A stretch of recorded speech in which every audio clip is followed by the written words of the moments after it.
रमेश ने झगड़ालू और दबंग पत्नी से आपसी कलह के चलते दुखी जिंदगी देने वाला तलाक रूपी जहर पी लिया था।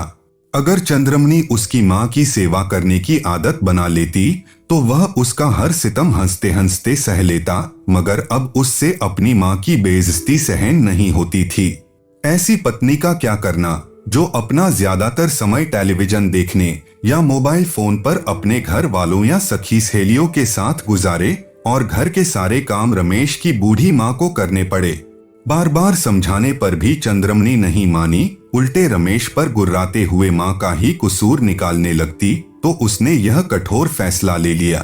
चंद्रमणि तलाक पाने के लिए अदालत में तो खड़ी हो गई, मगर उसने अपनी गलतियों पर गौर करना भी मुनासिब नहीं समझा। इस तरह रमेश ने तकरीबन 6 लाख रुपए गवाकर अकेलापन भोगने के लिए तलाक रूपी शाप झेल लिया। ऐसा नहीं था कि चंद्रमणि से तलाक लेकर रमेश सुखी था।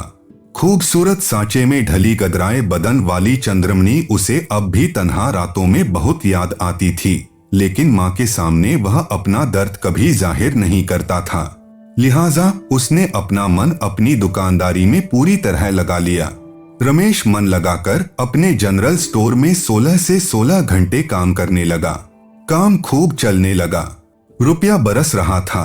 अब वह रेडीमेड कपड़ों की दूसरी दुकान खोलना चाहता था। रविवार का दिन था। रमेश अपने कमरे में बैठा कुछ हिसाब किताब लगा रहा था कि तभी उसका मोबाइल फोन बज उठा। फोन उठाते ही किसी अजनबी औरत की बेहद मीठी आवाज सुनाई दी। रमेश का मन रोमांटिक सा हो गया। उसने पूछा तो दूसरी तरफ से घबराई झिझकती आवाज में बताया गया कि उस औरत की 5 साला बेटी से गलती हो गई, माफी मांगी गई। अरे इसमें गलती की कोई बात नहीं, बच्चे तो शरारती होते ही हैं। बड़ी प्यारी बच्ची है आपकी, इसके पापा घर में ही हैं क्या? रमेश ने पूछा तो दूसरी तरफ खामोशी छा गई। रमेश ने फिर पूछा तो उस औरत ने बताया कि उसने अपने पति का घर छोड़ दिया है। ऐसा क्यों किया? यह तो आपने गलत कदम उठाया। घर उजाड़ने में समय नहीं लगता, पर बसाने में जमाने लग जाते हैं। आपको ऐसा नहीं करना चाहिए था। आपको अपनी गलती सुधारनी चाहिए और अपने पति के घर लौट जाना चाहिए। रमेश ने बिना मांगे ही उस औरत को उपदेश दे दिया।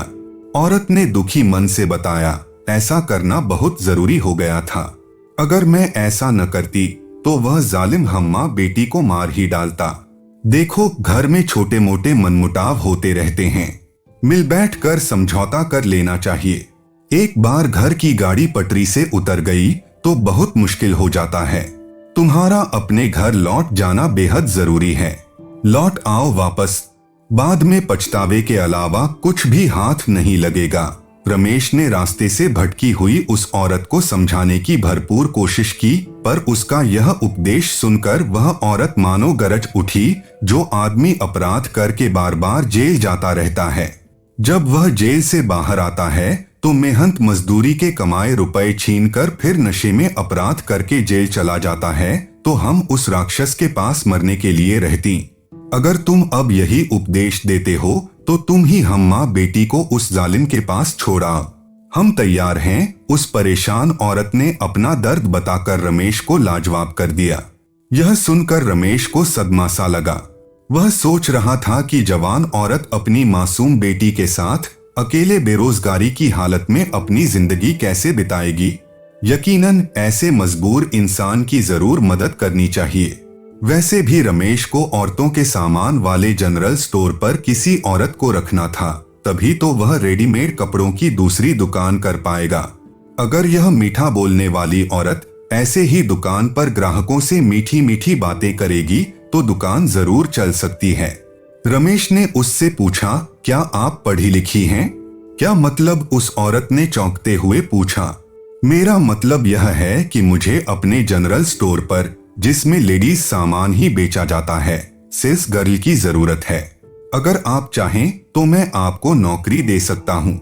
इस तरह आपके खर्चे पानी की समस्या का हल भी हो जाएगा। क्या आप मुझे 10,000 रुपए महीना तनख्वाह दे सकते हैं? उस औरत ने चहकते हुए पूछा। हाँ, क्यों नहीं। अगर आप मेरी दुकान पर 12 घंटे काम करेंगी तो मैं आपको 10,000 रुपए से ज्यादा भी दे सकता हूँ। यह तो तुम्हारे काम पर निर्भर करता है कि तुम आने वाले ग्राहकों को कितना प्रभावित करती हो। काम तो मैं आपके कहे मुताबिक ही करूंगी, बस मुझे मेरी बेटी की परेशानी रहेगी। अगर मेरी बेटी के रहने की समस्या का हल हो जाए तो मैं आपकी दुकान पर 15 घंटे भी काम कर सकती हूँ। बेटी को संभालने वाला कोई तो हो, वह औरत बोली। मैं आपकी बेटी को सुबह स्कूल छोड़ आऊंगा। छुट्टी के बाद उसे मैं अपनी माँ के पास छोड़ आया करूंगा। इस तरह आपकी समस्या का हल भी निकल आएगा और घर में मेरी माँ का दिल भी लगा रहेगा। आपकी बेटी भी महफूज रहेगी, रमेश ने बताया। वह औरत खुशी के मारे चहक उठी। फिर बताओ, मैं तुम्हारे पास कब आऊं? अपनी दुकान का पता बताओ, मैं अभी आकर तुमसे मिलती हूँ।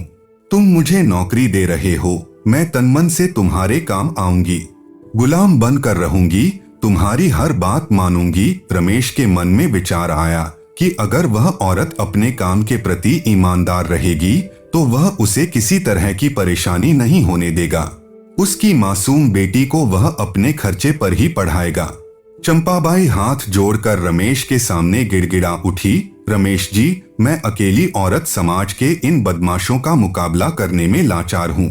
मैं आपकी शरण में आना चाहती हूँ। मुझ दुखियारी को तुम अभी अपने साथ ले चलो। मैं जिंदगी भर तुम्हारी हर बात मानूंगी। पाबाई बड़ी खतरनाक किस्म की नौटंकीबाज औरत नजर आ रही थी। अगर आज रमेश आंखों देखी मक्खी निगल लेता तो यह उसकी गलती होती। वह बिना कोई जवाब दिए अपनी राह पकड़ घर की तरफ चल दिया।